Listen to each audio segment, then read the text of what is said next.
आप सभी लोगों का स्वागत है और इस वीडियो में हम डिस्कस करने वाले हैं जो हमारी फर्स्ट टेस्ट सीरीज़ थी उसका सोल्यूशन। फर्स्ट टेस्ट सीरीज़ का जो सिलेबस है वो यहाँ पे मेंशन है। आप में से काफ़ी सारे लोगों ने इसको अटेंड किया था और इसका जो रिजल्ट एनालिसिस की वीडियो है वो ऑलरेडी पब्लिश हो चुकी है। उम्मीद करता हूँ आपने वो वीडियो देखी होगी। आज डिटेल में इसका हम सोल्यूशन डिस्कस करेंगे। कुछ क्वेश्चन में करेक्शन थे, आपको कुछ डाउट्स भी थे, वो सारे डाउट्स क्लियर हो जाएंगे इस डिस्कशन के बाद। अगर आप मुझे पहली बार देख रहे हो तो ये मेरा टेलीग्राम चैनल है, आप इसको ज्वाइन कर सकते हो, जहाँ पे सारे लेक्चर्स की पीडीएफ आपको मिल जाती है, बाकी लेक्चर के नोटिफिकेशन आपको मिलते रहते हैं। ये ग्रुप है जिसमें आप अपने क्वेश्चन डिस्कस कर सकते हो। आप मुझे इंस्टाग्राम, फेसबुक और ट्विटर पर भी फॉलो कर सकते हैं। चलिए वीडियो को शुरू करते हैं। जो आपका फर्स्ट क्वेश्चन है, which of the following causes the list pollution when burn. बहुत ही सिंपल क्वेश्चन है और मैक्सिमम लोगों ने इसका सही आंसर दिया है। डेफिनेटली सीएनजी है, आप सभी को पता होगा, बेसिक सा क्वेश्चन है, बहुत ज़्यादा डिस्कशन की जरूरत है नहीं इसके बारे में। नेक्स्ट जो आपका क्वेश्चन है, which consider of the following pollutant is more in CI engine. CI engine मतलब कंप्रेशन इग्निशन इंजन और एसआई इंजन मतलब स्पार्क इग्निशन। इसे हम पेट्रोल कहते हैं सिंपल भाषा में, इसे हम डीजल इंजन कहते हैं बहुत ही सिंपल लैंग्वेज की अगर हम बात करें तो दो चीज़ों में तो आपको कोई डाउट नहीं होगा। जो आंसर है यहाँ पे मैक्सिमम लोगों ने सही किया है, सही होना भी चाहिए, सिंपल सा क्वेश्चन है। हम सभी को पता है कि जो पर्टिकुलेट मैटर होते हैं वो ज़्यादा होता है सीआई इंजन में। क्यों ज़्यादा होता है? क्योंकि जो पोल्यूटेंट होते हैं वो डीजल में ज़्यादा होते हैं एज कंपेरिजन टू पेट्रोल। ठीक है, ये इसका रीज़न होता है। ये दोनों चीज़ें काफ़ी सारी चीज़ों पे डिपेंड करती हैं। बट जो स्मोक होता है, डेफिनेटली स्मोक इसमें होता है डीजल इंजन में ज़्यादा होता है, क्योंकि वहाँ पे पोल्यूटेंट होते हैं तो डेफिनेटली वो बर्न आउट होंगे तो स्मोक ही निकलेगा। और नेक्स्ट जो NOx है, ये क्यों ज़्यादा होता है ये आपको थोड़ा सा समझना चाहिए। आपको पता होगा कि जो CI इंजन होता है उसका जो टेम्परेचर होता है as comparison to SI engine काफ़ी ज़्यादा होता है। और जो टेम्परेचर होता है वो प्रमोट करता है NOx फॉर्मेशन को, क्योंकि जितना ज़्यादा टेम्परेचर होगा केमिकल रिएक्शन उतना ही फास्ट होगा, क्योंकि जो नाइट्रोजन होता है उसको थोड़ा सा हम स्टेबल मानते हैं। तो ये रीज़न था और मैक्सिमम लोगों ने इसको सही भी किया है। उम्मीद करता हूँ आप सभी को ये सारी चीज़ें पता भी रही होंगी। नेक्स्ट जो आपका क्वेश्चन है, इसे मैं 5 स्टार कहूँगा। बेसिकली ये जो क्वेश्चन है, अगर आपके सिलेबस में ऑटोमोबाइल है और यहाँ पे मैं जीपीएससी को डिस्कस कर रहा हूँ तो जीपीएससी में तो मुझे लगता है 100% कोई ना कोई क्वेश्चन इससे रिलेटेड आएगा ही आएगा। जो हम सिलेबस डिस्कस कर रहे थे, सॉरी, जब मैं सिलेबस की वीडियो बना रहा था उस टाइम पे भी मैंने कहा था कि जो व्हील अलाइनमेंट के क्वेश्चन है बहुत ज़्यादा इंपॉर्टेंट है, आपको करना है। अब यहाँ पे व्हील अलाइनमेंट में caster, camber, toe, axis inclination, ये सारी चीज़ें आती हैं। ये आपको पता होना चाहिए। 3-4 एंगल हैं, ये आपको याद होने चाहिए। 100% क्वेश्चन मेरे हिसाब से आपको मिलेगा इस पे। The caster is called the positive when the top of the king pin is inclined to. Maximum लोगों ने इसको भी सही किया हुआ है। एक बार मैं आपको बता देता हूँ, ऑलरेडी हमने जो इसका वीडियो है लेक्चर वाले उसमें काफ़ी सारी चीज़ें डिस्कस किया हुआ है, बट फिर भी एक बार मैं थोड़ा सा एक्सप्लेन कर देता हूँ क्योंकि इंपॉर्टेंट है। अब सपोज कर लीजिए ये हमारी व्हीकल है और ये हमारी एक्सिस है। सिंपल, इस एक्सिस को आप किधर किधर फोल्ड कर सकते हो, आप इसको इधर फोल्ड कर सकते हो, आप इसको इधर फोल्ड कर सकते हो। बहुत ही सिंपल, 2 डायरेक्शन में। जब हम एक्सिस को फ्रंट साइड में या बैक साइड में करते हैं, मतलब ट्विस्ट करते हैं या फिर इंक्लाइंड करते हैं, तो उसे हम कहते हैं कैस्टर। अगर इसी को हम इनसाइड या फिर आउटसाइड में करते हैं तो इसे हम कहते हैं कैम्बर। बहुत ही सिंपल। अब ये निगेटिव है, मतलब फ्रंट की साइड करेंगे तो निगेटिव है, बैक की साइड करेंगे तो पॉजिटिव है। इसी तरीके से यहाँ पे भी है। ये जो एक्सिस है, अगर हम इसको, अब देखो ये एक्सिस को आप ये इन करोगे तो ये क्या होगा, बाहर आएगा, तो यहाँ पे बाहर आया हुआ तो ये नेगेटिव है। आउट करोगे तो अगर इसको आप बाहर करते हो तो ये व्हील क्या जाएगी, अंदर जाएगी, तो ये पॉजिटिव होगा। इस तरीके से आप इसको याद रख सकते हो। जो टो होता है वो आपको दिख रहा है कि जो बीच का सेपरेशन होता है उनका कम और ज़्यादा होता है, तो इसको याद करना बहुत ही आसान है। और डिटेल में मैंने जो वीडियो वाला लेक्चर है उसमें डिस्कस किया हुआ है, बट याद रखना आपको, इससे रिलेटेड क्वेश्चन जरूर आपके एग्जाम में पूछा जाएगा। नेक्स्ट जो आपका क्वेश्चन है, during braking of the vehicle kinetic energy must be observed more. कौन सा ब्रेक काइनेटिक एनर्जी को ज़्यादा ऑब्जर्व करेगा? थोड़ा सा लॉजिकल क्वेश्चन है, आपको समझना है। फिर भी काफ़ी सारे लोगों ने यहाँ पे सही आंसर किया है। मुझे नहीं पता कि आपको इसका लॉजिक पता है फिर या आपने कहीं पे पढ़ा है।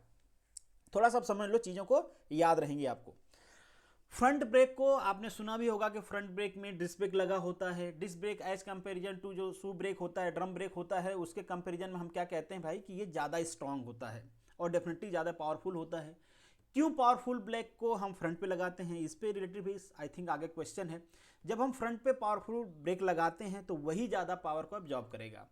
अब मैक्सिमम व्हीकल में क्या होता है कि जो लोड डिस्ट्रीब्यूशन होता है वो फ्रंट पे ज़्यादा होता है, बैक साइड कम होता है। अब आप कहोगे कि बाइक को ले लीजिए, इसमें नियर अबाउट सेम होता है, तो इसमें भी फ्रंट ब्रेक एनर्जी क्यों ज़्यादा ऑब्जॉर्व करता है? इसका रीज़न थोड़ा सा आप कह सकते हो कि आपके कंफर्ट से। अगर मान लीजिए जो ब्रेक जो पोर्शन अगर व्हीकल कोई है तो व्हीकल का अगर फ्रंट पोर्शन ज़्यादा एनर्जी ऑब्जॉर्व कर रहा है तो यहीं का जो सस्पेंशन है वो नीचे जाएगा तो आप आगे की तरफ झुकोगे। बहुत ही सिंपल। सपोज करिए कि ये वाला जो रेयर वाला है ये व्हील ज़्यादा, अगर ये वाला एक्सल ज़्यादा एनर्जी ऑब्जॉर्व करेगा तो ये सस्पेंशन, ये यहाँ का जो सस्पेंशन है वो दबेगा और आप पीछे साइड झुकोगे तो आपके लिए भी ये कंफर्टेबल नहीं रहेगा। तो एक तो कंफर्ट इसका रीजन है।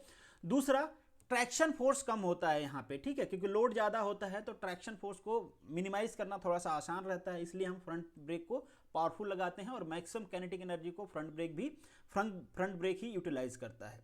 अब काइनेटिक एनर्जी के बहुत सारे यूटिलाइज करने के तरीके दूसरे भी आ गए हैं, रीजनरेशन आ गया है। हम चाहते हैं कि जो काइनेटिक एनर्जी है वो वेस्ट ना हो, उसको हम क्या करें, इलेक्ट्रिकल एनर्जी में कन्वर्ट कर दें और जो हमारी बैटरी है उसमें स्टोर कर लें। हालांकि इन सब चीज़ों पे आगे काम हो रहा है, अगर आप ऑटोमोबाइल से हो तो पढ़े भी होंगे, बट नेवरदलेस ये इसका रिजल्ट है। नेक्स्ट जो आपका क्वेश्चन है, द टिल्टिंग इन और आउट। उम्मीद करता हूँ सारे लोगों ने इसका सही आंसर दिया है और आपको पता भी होगा क्योंकि ऑलरेडी इस चीज़ को हमने डिस्कस कर लिया है, तो बहुत ज़्यादा टाइम वेस्ट करने की जरूरत है नहीं।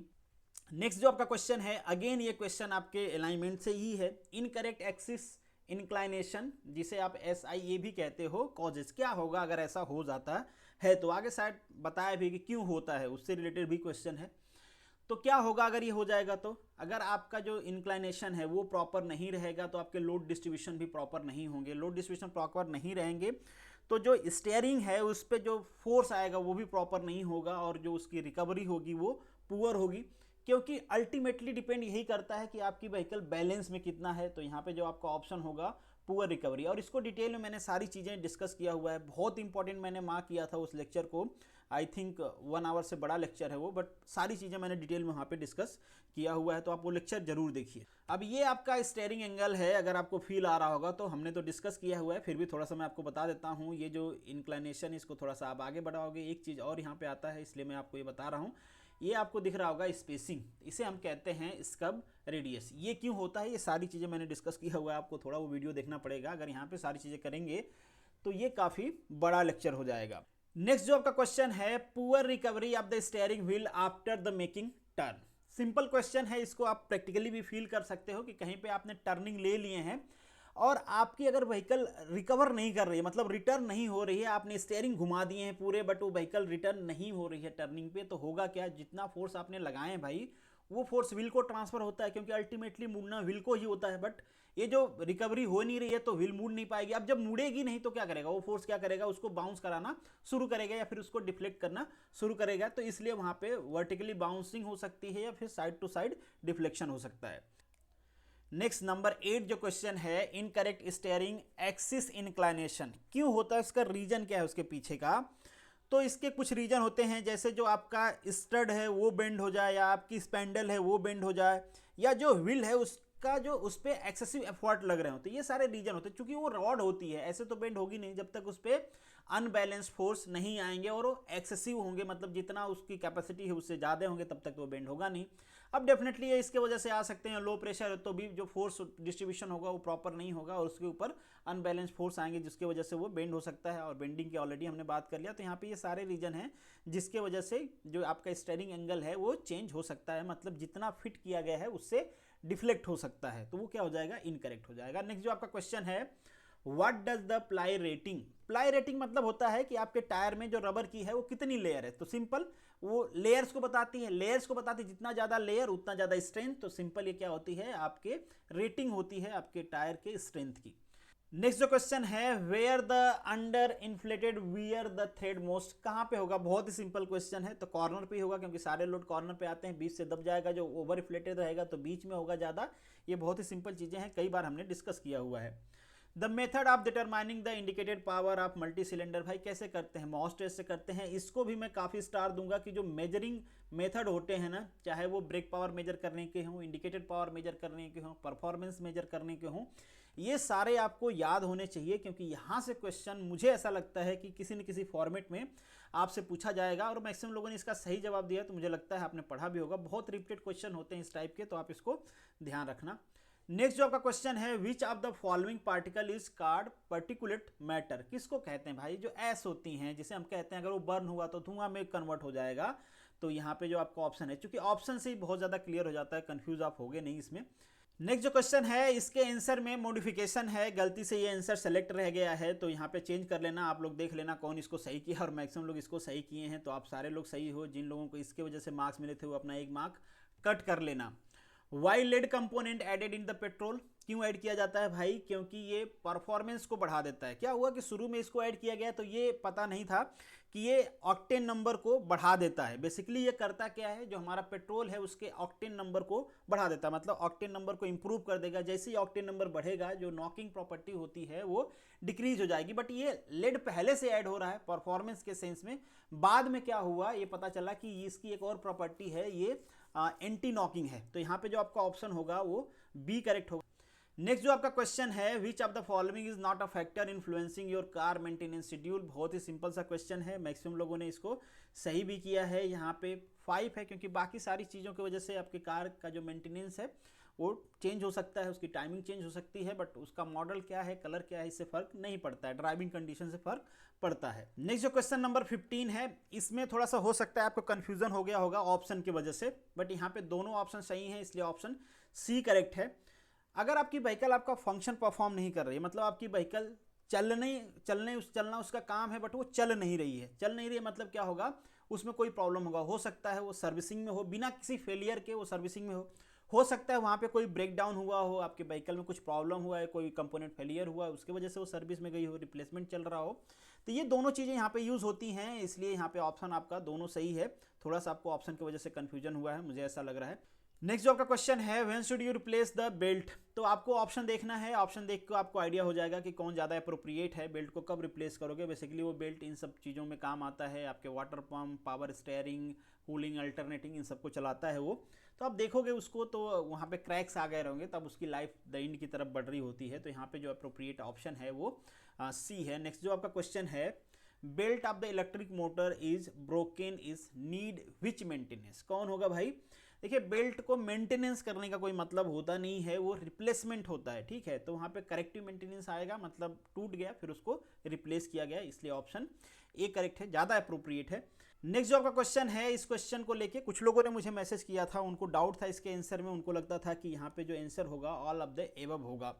थोड़ा सा आपको देखना होता है कि कौन सा ऑप्शन ज़्यादा सूटेबल है, उस हिसाब से आपको चूज़ करना होता है। तो अगर कोई व्हीकल में व्हील इनबैलेंस हो गई है तो क्या मोस्ट प्रोबेबल है, ये जो ऑप्शन है कुछ हद तक आप कह सकते हो कि ये सही है। थोड़ा सा जब वो हिट करेगी तो थोड़ा आवाज़ आएगी, क्योंकि उसकी बैलेंसिंग प्रॉपर नहीं है। जनरली चल भी रही होगी तो थोड़ा आपको आवाज़ मिलेगी वहाँ पे। बट ये जो है कि deflection in the vehicle in longitudinal direction, मतलब आपकी व्हीकल इन बैलेंस है तो ऐसा नहीं कि वो फॉरवर्ड डायरेक्शन में अपने आप मूव करेगी या खुद को डिफ्लेक्ट करती रहेगी, ऐसा नहीं पॉसिबल है। चूंकि कोई मूविंग पार्ट है, अगर उसमें इनबैलेंस है तो जो फोर्स, सेंट्रीपिटल फोर्स होता है, वो उसके इनबैलेंसिंग को बढ़ा देता है। मतलब जो भी वो होगा उसके, चूंकि मूविंग है तो वहाँ पे कौन सा फोर्स आएगा, सेंट्रीपिटल आएगा। तो सेंट्रीपिटल फोर्स उसको सर्कुलर डायरेक्शन में, मतलब ये जो यहाँ पे वर्ड लिखा हुआ है, साइड टू साइड डिफ्लेक्ट करेगा, ना कि उसको फ्रंट पे डिफ्लेक्ट करेगा। तो ये आपको समझना है कि जो भी इनबैलेंस मूविंग चीज़ों पे आता है और जो सर्कुलर मोशन कर रहे हैं वहाँ पे सेंट्रीपिटल फोर्स होता है। तो लॉन्गिट्यूडनल डायरेक्शन में मोशन पॉसिबल नहीं है, हाँ साइड टू साइड उसमें डिफ्लेक्शन होगा। तो ज़्यादा अप्रोप्रिएट यहाँ पे ऑप्शन ये है। अब ये भी चूज़ कर सकते हो, ये भी चूज़ कर सकते हो अगर दोनों साथ रहता तो, बट यहाँ पे ऑल ऑफ में ये भी आ जा रहा है तो ये करेक्ट है नहीं, इसलिए इसको चूज़ आप कर नहीं सकते। और ये इसके साथ कोई मैचिंग है नहीं, तो ज़्यादा अप्रोप्रिएट जो ऑप्शन है वो ये है। तो आपको अप्रोप्रिएट ऑप्शन चूज करना होता है जो ज़्यादा करेक्ट है। नेक्स्ट जो आपका क्वेश्चन है ये सिंपल है, मैक्सिमम लोगों ने इसको सही भी किया है, ये इसीलिए होता है। कंबन zone of automobile vehicle is absorb the shock. कहीं पे कोलिजन हुआ तो उस शॉक को क्या कर लेता है, वो एब्जॉर्ब कर लेता है। सिंपल सा क्वेश्चन था। नेक्स्ट जो आपका क्वेश्चन है एस्पेक्ट रेशियो, ये भी काफ़ी सिंपल क्वेश्चन है। That is the sectional height and section width, ये होता है रेशियो उसका। ये सारी चीज़ें सिंपल है बट आपको याद रखने, इससे रिलेटेड क्वेश्चन आपसे पूछा जा सकता है एग्जाम में। नेक्स्ट जो आपका क्वेश्चन 21 है, इस क्वेश्चन में सबसे ज़्यादा कंट्रोवर्सी है। मैक्सिमम लोगों ने सही किया है ये, क्योंकि ये ऑनलाइन में दिया हुआ है, ऑनलाइन दुनिया में इसका ऑप्शन यही है और यही सिमिलर ऑप्शन भी हैं, इसलिए कन्फ्यूजन भी हुआ है आपको। बट आपको समझना है, ज़्यादा इंपॉर्टेंट ये है। हो सकता है क्वेश्चन कॉपी पेस्ट भी हो आपके एग्जाम में, बट आप ये समझ लो कि व्हील अगर इनबैलेंस होती है तो क्या क्या प्रॉब्लम होता है, क्योंकि काफ़ी घुमा फिरा के व्हील इनबैलेंस पे क्वेश्चंस पूछे गए हैं डिफरेंट ऑप्शन के साथ। तो आप पहले यही समझ लो कि इनबैलेंस होगा तो होगा क्या।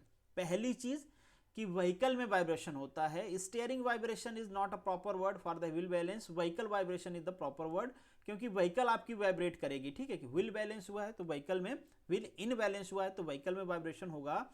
दूसरा जो है आपका जो टायर है वो वियर अनयूनिफॉर्म हो जाएगा। डेफिनेटली बहुत ही सिंपल लॉजिक है कि टायर बियरिंग होगी अनयूनिफॉर्म हो जाएगी, क्योंकि बैलेंसिंग सही है नहीं तो प्रॉपर चलेगा नहीं, तो इनबैलेंस वहाँ पे अनयूनिफॉर्म टायर वियर हो जाएगा, दूसरा ऑप्शन हो गया।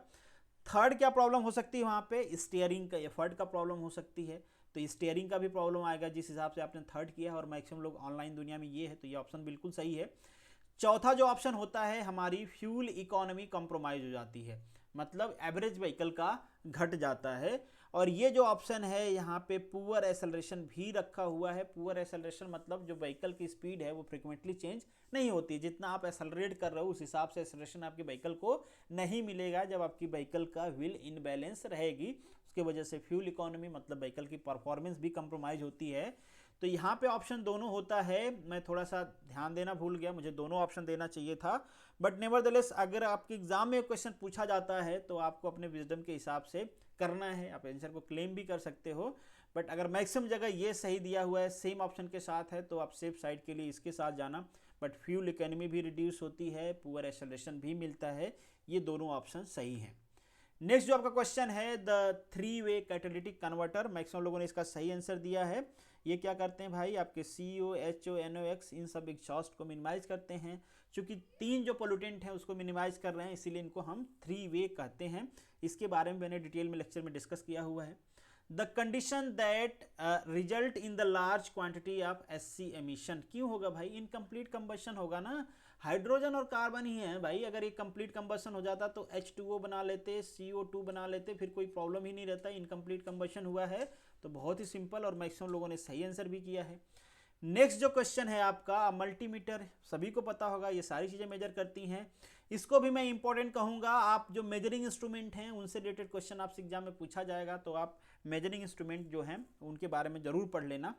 नेक्स्ट जो आपका क्वेश्चन है, what are the probable case if the clutch does not engage, इसके बारे में भी कई सारे लोगों ने कहा था कि यहाँ पे जो है ये ऑप्शन होगा वो ऑप्शन होगा, बट कम ही लोगों ने इसको सही किया, मैक्सिमम लोगों ने यहाँ पे चारों ऑप्शन सेलेक्ट किया है, बट गलत है। क्यों गलत है मैं बताता हूँ आपको। 1 क्या है आपका, डैमेज इन क्लच रिलीज, वही आपके क्लच को रिलीज करता है तो वो डैमेज हो गया तो डेफिनेटली नहीं होगा।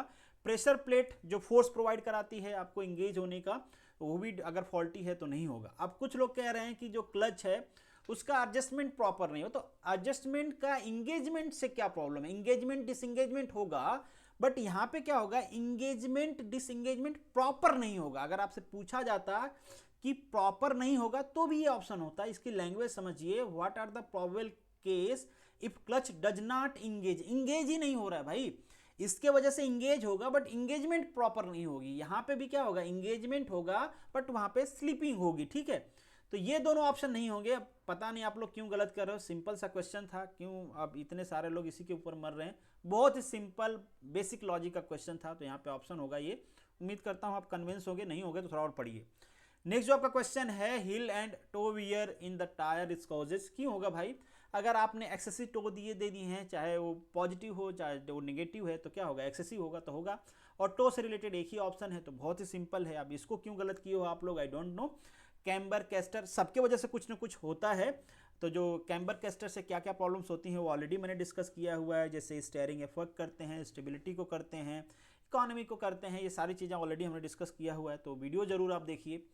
An automobile tyre will wear rapidly in the case, कब करेंगे भाई, ये बहुत ही सिंपल क्वेश्चन है और मैक्सिमम लोगों ने इसको सही भी किया है।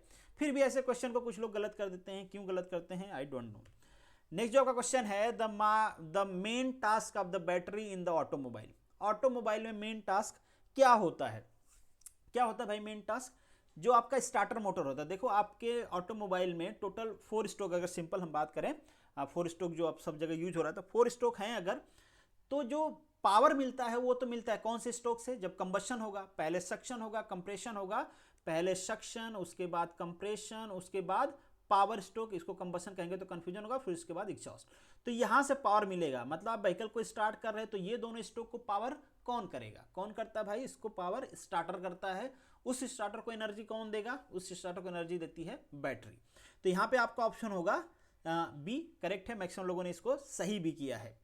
अब ये भी ऑप्शन सही हो सकता था, बट यहाँ पे थोड़ी सी ट्विस्टिंग है। ये है इलेक्ट्रिकल जो सिस्टम होता है उसको हमारी बैटरी तभी पावर सप्लाई करती है जब हमारी व्हीकल ऑफ होती है, जब वो ऑन होती है तो वो बैटरी से पावर कंज्यूम नहीं करते हैं, तो इसलिए ऑप्शन गलत हो गया है। उम्मीद करता हूँ आप सभी को समझ में आया होगा। नेक्स्ट जो क्वेश्चन है आपका, acid use in automobile battery. कौन सी एसिड यूज होती है भाई? मैक्सिमम सल्फ्यूरिक एसिड यूज होती है, और आपको पता भी है लिथियम आयन बैटरी यूज होती है मोस्ट प्रोबेबली। अब दूसरे बैटरी पे भी काम हो रहा है, जैसे निकल मेटल वाली, लेड एसिड, ये सारे भी काम चल रहे हैं इन सब बैटरी पे, बट स्टिल हम लोग डिपेंडेंट हैं लिथियम आयरन बैटरी पे। और प्रोडक्शन भी आपको पता होगा सबसे ज़्यादा कहाँ पे होता है? चाइना में। नेक्स्ट जो आपका क्वेश्चन है, the instrument use to check the specific gravity in battery, कौन होता है भाई? हाइड्रोमीटर। हाइड्रोमीटर का काम क्या होता है? डेंसिटी मेजर करते हैं। ये टू सब्सटेंस हैं, उनके डेंसिटी को ये मेजर करते हैं, मतलब स्पेसिफिक डेंसिटी मेजर करते हैं। सॉरी, स्पेसिफिक डेंसिटी क्या होती है भाई? Density of the substance divided by the density of the standard substance. और स्टैंडर्ड सब्सटेंस आप जानते हो मैक्सिमम जगह हम क्या लेते हैं? वाटर लेते हैं, तो ये रिलेटिव डेंसिटी मेजर करते हैं। कौन सा प्रिंसिपल होता है भाई यहाँ पे? यहाँ पे प्रिंसिपल होता है वॉलेंसी वाला। जहाँ पे डेंसिटी डिफरेंस का फंडा आया वहाँ पे प्रिंसिपल ऑटोमेटिकली कौन सा जाता है? वॉलेंसी वाला। कुछ इस तरीके से दिखता है ये, और इसका पैसा भी बहुत ज़्यादा नहीं होता है, कुछ 500 से लेके 1000, 1500, 3000 तक के आसपास के ये आते हैं।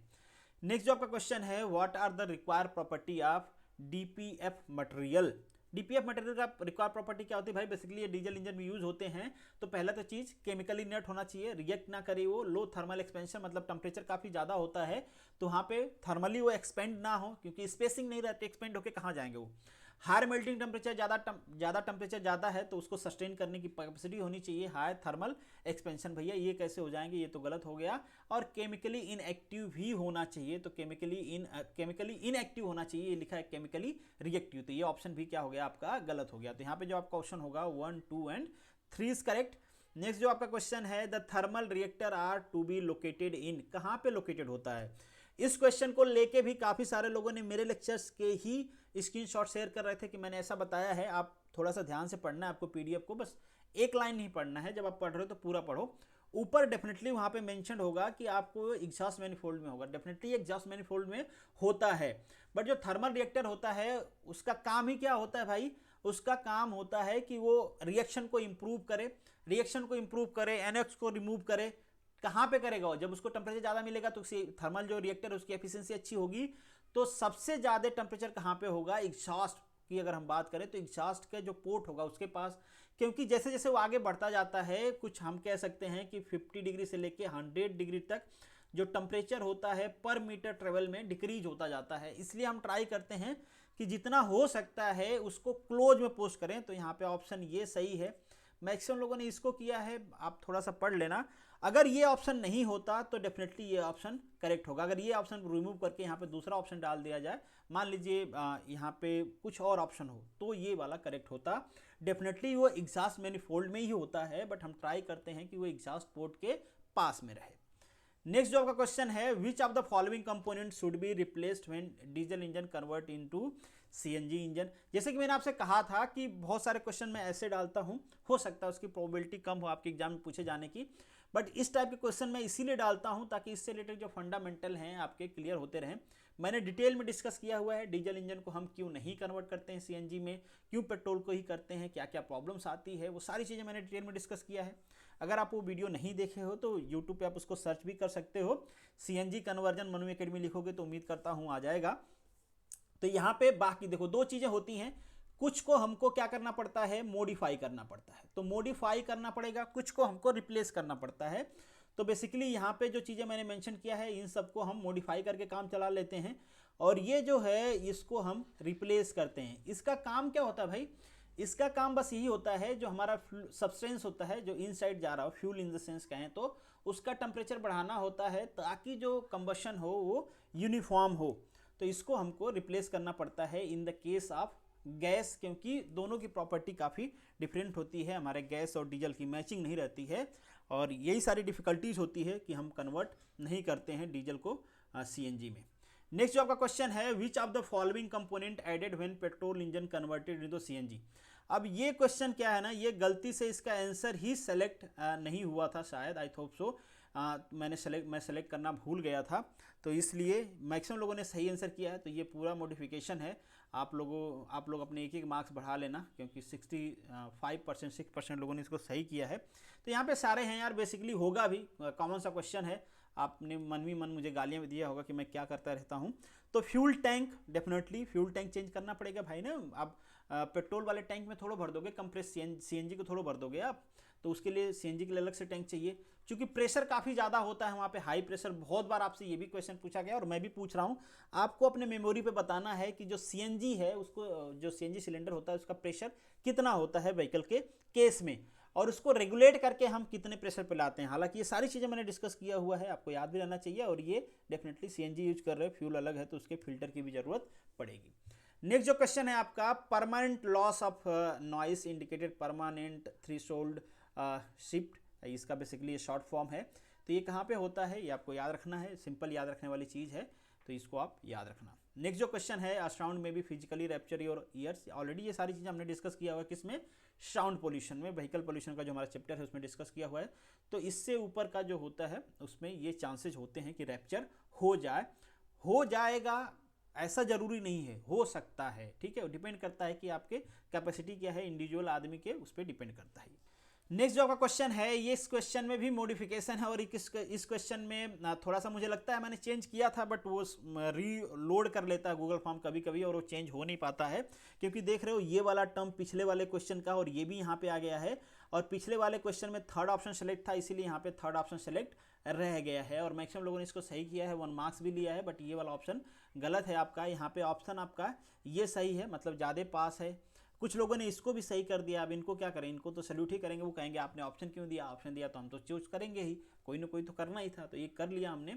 और यहाँ पे ऑप्शन 4 होने चाहिए थे, 5 हो गए। तो इस टाइप की कभी कभी प्रॉब्लम हो जाती है, ये मुझे दिख नहीं पाती है, क्योंकि मैं ऐड करते रहता हूँ, आगे बढ़ता रहता हूँ, और बीच में पता नहीं गूगल फॉर्म खुद को रिलोड कर लेता है, रिफ्रेश करता है, तो उसमें मॉडिफिकेशन हो जाता है। अब दोबारा इतना हिम्मत नहीं रहती कि मैं उसको देखूँ कि कौन कौन से क्वेश्चन ऑप्शन चेंज हुए हैं, तो इसलिए कुछ क्वेश्चन में प्रॉब्लम आ जाती है।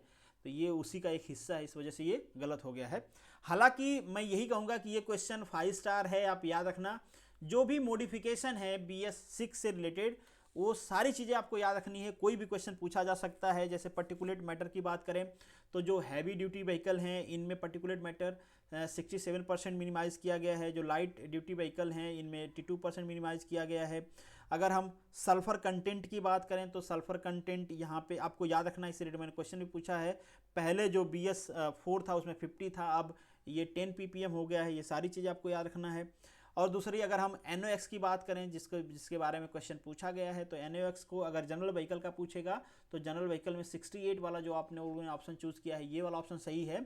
अगर हैवी ड्यूटी व्हीकल में पूछेगा तो 87% के आसपास रिडक्शन हुआ है, तो ये वाला ऑप्शन करेक्ट है। अब कुछ लोग कहेंगे कि 92 बहुत क्लोज है तो ये क्यों नहीं करो भैया। देखो, हम ज़्यादा नहीं कह सकते, कम कह सकते हो आप, बट ऐसा नहीं कि जितना मैक्सिमम परफॉर्मेंस है आप मैक्सिमम परफॉर्मेंस को क्रॉस करके ज़्यादा बता दिए, तो ये वाला ऑप्शन इसलिए सही नहीं है, ये वाला ऑप्शन सही है। तो जिन लोगों ने भी 80 किया अपना मार्क्स ऐड कर सकते हैं। Maintenance of the vehicle consist which of the following action, भैया सब कुछ रखता है। बहुत ही सिंपल क्वेश्चन है, तुच्छा नंबर का। नेक्स्ट जो क्वेश्चन है ये सिंपल क्वेश्चन है। सिंपल क्वेश्चन पहले डिस्कस करेंगे। पहले आप ये देख लो, ये जो 16 लोग हैं मतलब 16 लोग ये और 287 लोग हुए, ये लोग क्लास में पता नहीं क्या करते भैया, कहाँ सो रहे थे आप लोग, मतलब कौन से दुनिया में बिजी थे। अलग ही रोमांस चलता रहता है आप लोगों के दिमाग में जब क्लास में बैठे रहते हो तो यार। अब चलो ठीक है, ऑल ऑफ एबव वाले इसको भी सही किया, कुछ लोगों ने इसको सही किया। आप बताओ मुझे सिंपल लॉजिक बताओ यार, बेसिक लॉजिक, कि ये जो बम्पर होता है अगर आपके व्हीकल से निकाल के रख दूं मैं, मतलब सिंपल होता है कि बाइक से अगर मडगार्ड निकाल दिए तो आपकी परफॉर्मेंस 60 से 50 हो जाएगी, 40 हो जाएगी। आपके कार में ये मैं निकाल दूं तो परफॉर्मेंस घट जाएगी, मतलब एवरेज कैसे घट जाएगा यार गाड़ी का। मतलब कुछ तो बेसिक लॉजिक लगा के ये दोनों ऑप्शन तो आपको नहीं ही करना चाहिए था। हाँ चलो, इसको आप समझ सकते हो कि improve the aerodynamic of the car, चलो कुछ हद तक सही भी मान सकते हैं ये करने वालों की वो, बट ये वाले तो कतई जस्टिफाइड नहीं है। इन लोगों को तो काला पानी मेरे हिसाब से होना चाहिए। तो ये नहीं होता है आपका ऑप्शन, ये होता है जो इम्पैक्ट है लो स्पीड का उसको मिनिमाइज करने के लिए हम लगाते हैं। हाँ ये कह सकते हो आप एरोडायनेमिक में थोड़ा बहुत सुधार होता है, बट यार उसका बेसिक पर्पज जो नहीं था, उसके एरोडायनेमिक के लिए हम बॉडी डिजाइन करते हैं, मतलब उसकी तो वो अलग चीज़ होता है। बट यहाँ पे ये कोलिजन को मिनिमाइज करने के लिए हम लगाते हैं। नेक्स्ट जो आपका क्वेश्चन है, what is the typical cause for the vibration while braking. आप ब्रेक करते हो तो वाइब्रेशन होता है। मैक्सिमम लोगों ने इसको सही कर दिया है भैया, मतलब क्या सोचते हो आप, ब्रेक करोगे तो वाइब्रेशन क्यों होगा भाई? दो रीजन हो सकता है ना यार, मतलब ब्रेक लग नहीं रहा हो आपका या स्किड कर रहा हो उसके ऊपर। नहीं, स्किडिंग क्यों करेगा, मतलब प्रॉपर ग्रिपिंग क्यों नहीं होगी भाई? क्योंकि वहां पे मटेरियल ट्रांसफर होगा, घिस गया हो, मान लीजिए मटेरियल ट्रांसफर तेजी से हो रहा हो, या फिर ब्रेक का मटेरियल अच्छा नहीं हो, खराब पीस आपको मिल गया होगा, तो अगर जब स्टिक ही नहीं करेगा, उसको रोक नहीं पाएगा, तो क्या करेगा? वाइब्रेशन क्रिएट करेगा, कभी चिपकेगा कभी छोड़ेगा, कभी चिपकेगा कभी छोड़ेगा, तो उस वजह से क्या होगा? वाइब्रेशन होगा। तो यहाँ पे आपका आंसर है जो brake pad material transfer. Next जो आपका क्वेश्चन है, clutch facing are usually attach to the plate. कैसे अटैच होते हैं भाई? ये होते हैं ब्रास रिवेट से। आप कहोगे ब्रास क्यों करते हैं भाई, मजबूत वाला लगाओ। जरूरत क्या है मजबूत वाला लगाने के? बहुत ज़्यादा प्रेशर आता नहीं है, ये उसको बियर कर पाते हैं, इसलिए ब्रास लगा देते हैं। सस्ते होते हैं यार, चॉकलेट के प्राइस में आते हैं ये, 50 पैसे से लेकर 3 रुपये तक एक रिबीट आती है। लगा दो, सस्ता, पैसे क्यों लगाना ज़्यादा। If the engine coolant leak into the engine oil, the engine oil कैसा दिखेगा भाई? सारे लोगों ने इसको सही आंसर किया, थोड़ा अग्रेसिव हो जाता है। और हमारे पास दो तरीके के लिक्विड होते हैं वहाँ पे, एक तो इंजन ऑयल होता है जो लुब्रिकेट करता है हमारे व्हीकल के जो मूविंग पार्ट्स होते हैं वो, और एक कूलेंट होता है। कूलेंट क्या करता है? जो ओवर टेम्परेचर होता है उसको रिड्यूस करता है। अब दोनों को सेपरेट करने का काम गैस्केट का होता है। कहीं पे वो ब्रेक हो गया तो ये दोनों मिक्स हो जाते हैं। अगर मिक्स हो गए तो आपको क्या करना होता है, रेडिएटर के ऊपर भी आप देखते होंगे मिल्की टाइप के वो जमा हो जाते हैं कभी कभी, तो आप पानी मार के साफ करो, गैस्केट को चेंज करो, ठीक है। तो ये सारी चीज रीजन है, उम्मीद करता हूँ और आपको आता भी है, मैक्सिमम लोगों ने इसको सही भी किया है। नेक्स्ट जो क्वेश्चन है, NOx level in the exhaust gas can be reduce of the following method. कैसे करोगे भाई, कैसे करोगे? देखो पहला चीज ये है, एडवांस कर देते हैं, जो स्पार्क प्लग है उसको एडवांस कर देंगे। मुझे पता है कि इसमें थोड़ा सा आपको डाउट हो सकता है कि एडवांस करने से फायदा क्या होगा, या फिर रिटार्ड कर देंगे तो उससे फायदा क्या होगा। देखिए फायदा ये है कि अल्टीमेटली NOx को अगर आपको रिड्यूस करना है तो एक ही तरीका भाई, जो आपका पीक टेम्परेचर है उसको रिड्यूस करो। पीक टेम्परेचर को कैसे रिड्यूस कर सकते हो आप? जो रिटार्ड कर दो, इंजेक्शन को पहले ही कर दो, ताकि जो टेम्परेचर है वो बहुत ज़्यादा ना हो पाए, जिसकी वजह से ये हो जाएगा। और ये सारे लोगों को पता ही होगा कि हम जो सेलेक्टिव कैटालिटिक रिडक्शन है इसको यूज़ कर सकते हैं। एग्जॉस्ट गैस रीसर्कुलेशन, उसको हम रीसर्कुलेट कर दें, उसको भी हम यूज कर सकते हैं। तो मैक्सिमम लोगों ने इसका सही आंसर दिया है 2, 3 एंड 4। ये तीनों ऑप्शन आपके सही हैं। ये मैंने इसीलिए डाला था कि आप एडवांस में और रिटार्ड में दोनों में कंफ्यूज हो गए। अगर जो लोग थोड़ा सा क्लोजली इसको जानते हैं तो क्या करते हैं भाई, रिटार्ड करते हैं, क्योंकि हमको टेम्परेचर घटाना रहता है, मीन टेम्परेचर घटाना रहता है। नेक्स्ट जो आपका क्वेश्चन है, the which of the following action will be help to reduce the black smoke emission of the diesel engine. तो ये सारे ऑप्शन सही हैं, सिंपल सा क्वेश्चन है, आप लोगों ने अटेम्प्ट भी किया है, सारे लोगों ने इसको सही किया है। Which of the following measuring instrument use to measure the SC emission.